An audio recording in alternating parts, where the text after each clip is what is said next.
Perkenalkan, nama saya Maria Lordensia Lemuda dengan NIM E10511911016, Prodi Ilmu Politik, Fakultas Ilmu Sosial dan Ilmu Politik dari Universitas Tanjung Pura, Pontianak. Di video kali ini, saya akan menjelaskan beberapa poin. Jadi, poin yang pertama ialah definisi dari analisa politik menurut para ahli. Kemudian, poin yang keduanya ialah menganalisis pemilu kada tahun 2024 mendatang berdasarkan fakta dan data yang ada. Baiklah, kita masuk ke poin yang pertama, ialah definisi analisa politik menurut para ahli. Jadi beberapa ahli yang memiliki definisi analisa politik menurut pendapat mereka masing-masing. Yang pertama ialah Sulaiman Sumardi, yang dimana menurut dia bahwa politik adalah suatu ilmu pengetahuan kemasyarakatan, mempelajari kekuasaan di dalam masyarakat, sifat hakikatnya, luas lingkupnya, dasar landasannya, serta hasil akibatnya jika dalam analisanya bahwa politik merupakan ilmu yang mempelajari permasalahan secara kompleks, baik itu secara individu ataupun kelompok. Di samping itu, dalam ilmu politik akan diketahui sebab-sebab serta dampak dan akibat yang akan timbul dari permasalahan masyarakat yang terjadi. Simak juga sistem pemilu distrik. Selanjutnya, ahli yang kedua ialah Ramlan Surbakti. Ia berpendapat bahwa politik merupakan interaksi antara pemerintah dan masyarakat dalam proses pembuatan keputusan yang mengikat tentang kebijakan masyarakat yang tinggal di wilayah tertentu.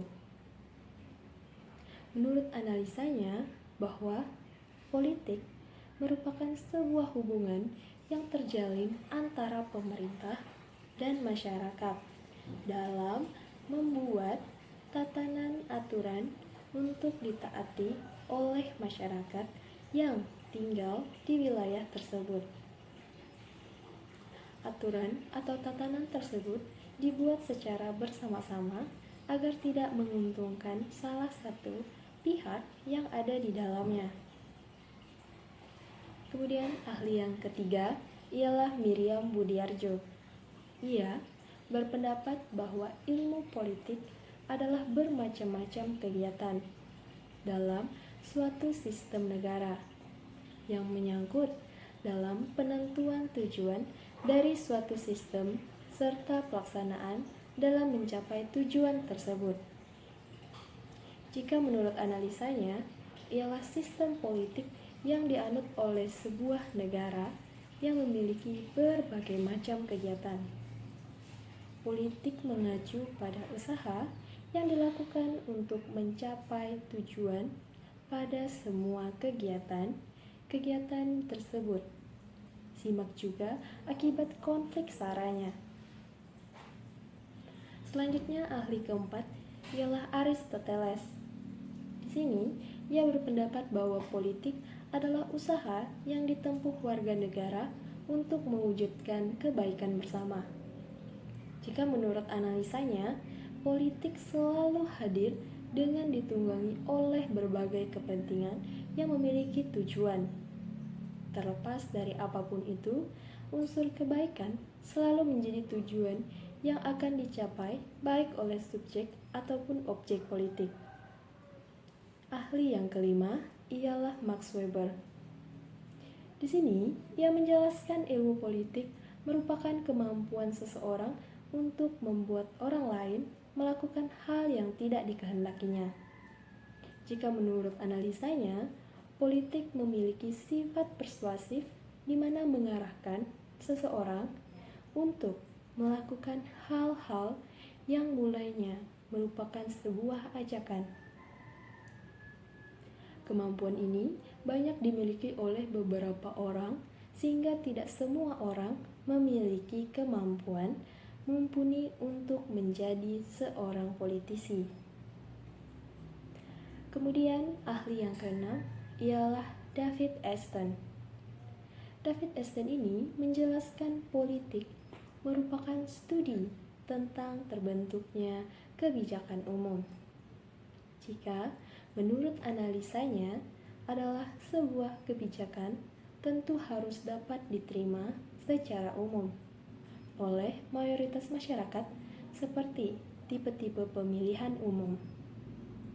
Karena itu, politik dituntut untuk memberikan pembelajaran untuk memenuhi pembentukan kebijakan umum. Dan yang terakhir, menurut ahli dari Joyce Michael.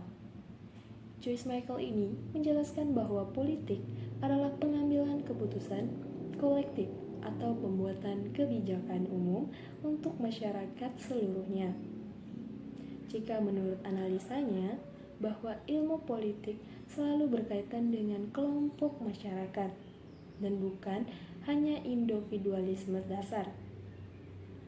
Dari politik adalah adanya keputusan dan kebijakan yang dibuat untuk kepentingan umum. Simak juga metode pemenangan pilkadanya.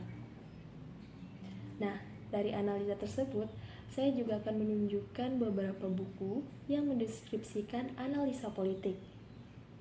Yang pertama adalah buku pengantar analisa politik dari penulis David Apter. Selanjutnya, buku analisis politik modern, di mana penulisnya ialah Robert Dahl, di mana buku ini menyajikan beberapa pemaparan tentang orang-orang dalam situasi kekuasaan, termasuk orang-orang yang berada pada dekat dengan nadi kekuasaan di satu ekstrim dan pada titik tertentu kekuasaan di ekstrim yang lainnya. Selanjutnya, buku analisis sistem politik Indonesia, di mana penulisnya ini adalah Iksan Darmawan. Kemudian buku yang selanjutnya adalah Konsep dan Metode Analisa Politik dari penulis Mary Chrysos Squid dan Robert Wickwitt. Baiklah, selanjutnya kita akan masuk membahas poin yang kedua, yaitu analisa pemilu kada tahun 2024 yang mendatang berdasarkan fakta dan data yang ada.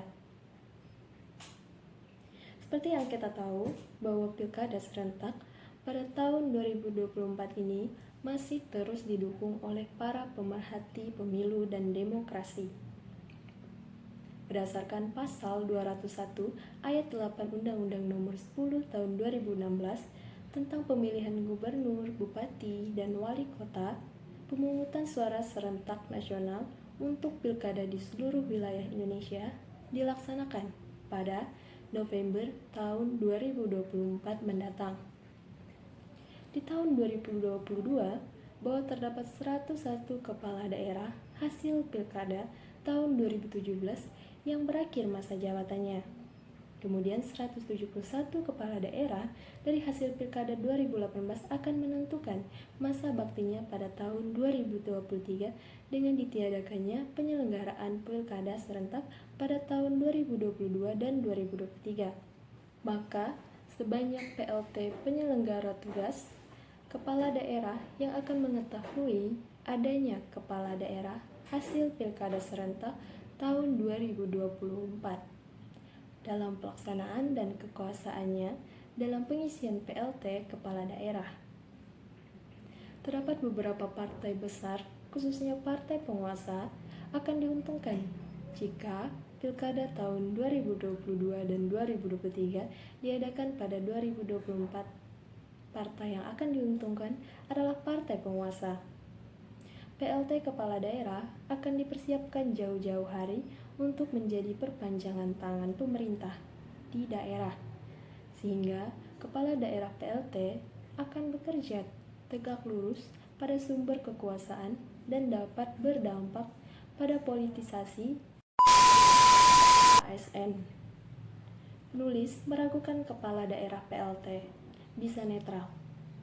Perlu diketahui bahwa keserentakan pemilu tahun 2024, maka peluang bagi pilkada bupati, wakil bupati, dan pilkada wakil wali kota dan wakil wali kota lebih besar menarik perhatian pemilih dibandingkan pilkada gubernur, wakil gubernur, A few moments later. dan alasannya adalah kedekatan secara emosional lebih mudah terjadi pada konteks kewilayahannya. Pilkada level kabupaten atau kota dibandingkan untuk level provinsi, sebab signifikan fenomena politik yang terjadi dalam isu-isu strategis yang ditampilkan cenderung tetap kuat pada pilkada di kabupaten atau kota. Selanjutnya, bisa kita lihat dalam pengalaman penyelenggaraan pilkada tahun 2021. Soal anggaran menjadi keprihatinan di tengah tuntutan penyelenggaraan setiap tahapan. Keterlambatan terjadi untuk memenuhi kebutuhan petugas dalam menjalankan tugasnya. Seperti halnya saat harus melakukan proses verifikasi faktual, dukungan perseorangan.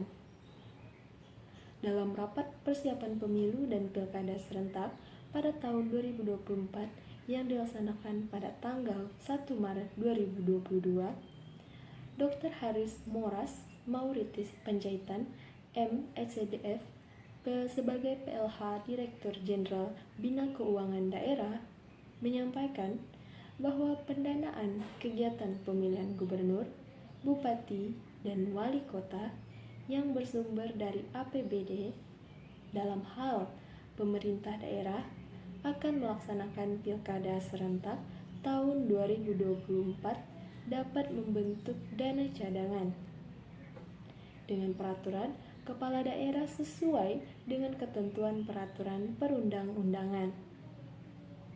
Pada Permendagri 54 tahun 2019 pasal 2 ayat 3 disebutkan bahwa dalam hal pendanaan tidak dapat dibebankan dalam 1 tahun anggaran.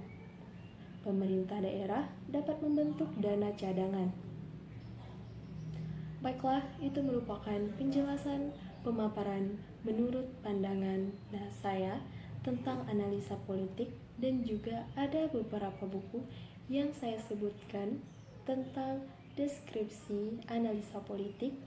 Dan yang terakhir tadi saya juga membahas tentang pemilu kada tahun 2024 mendatang. Saya mohon maaf jika ada kesalahan kata. Sekian dan terima kasih.